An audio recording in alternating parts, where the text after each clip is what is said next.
This man drove over a small puddle. The next second, he crashed into a street lamp.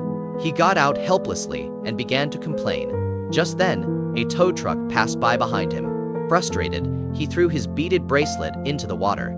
The man had had enough of this unlucky life, and the next day, he was woken up by his alarm clock. Annoyed by his broken electronics, he angrily threw them out the window. His girlfriend of many years wanted to have a talk. Meanwhile, his mischievous dog started peeing on the couch. When he carried the dog outside and placed it on the grass, it suddenly stopped peeing. At that moment, he saw the broken device from earlier. He picked it up and saw the same set of numbers still flashing. Not willing to give in to superstition, he dialed the number. The call led him to an abandoned building. After getting out of the car, he looked around eerie surroundings. Suddenly, he stepped into another large puddle. All this non-stop misfortune was almost too much to bear. He looked up to the sky and shouted at God in rage.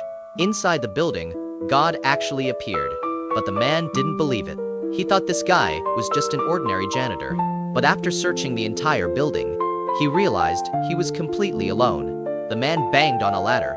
A blinding light flashed, making it hard for him to open his eyes. God shed his disguise and told the man he was going to be allowed to be God for a day.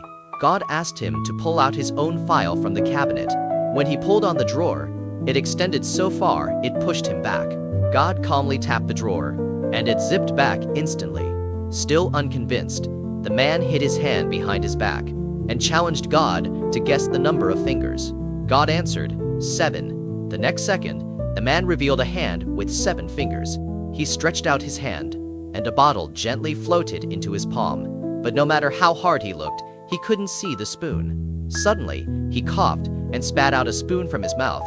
Soon after, his soup was served. The man held out both hands. The soup in the bowl split cleanly down the middle. He was ecstatic. God took him back to the same seashore and handed him the beaded bracelet he had thrown away. The man was a reporter for a TV station. He absolutely couldn't stand his coworkers. Watching one of them live on air, he suddenly had an idea. Then he started making silly faces backstage. The anchor, now out of control,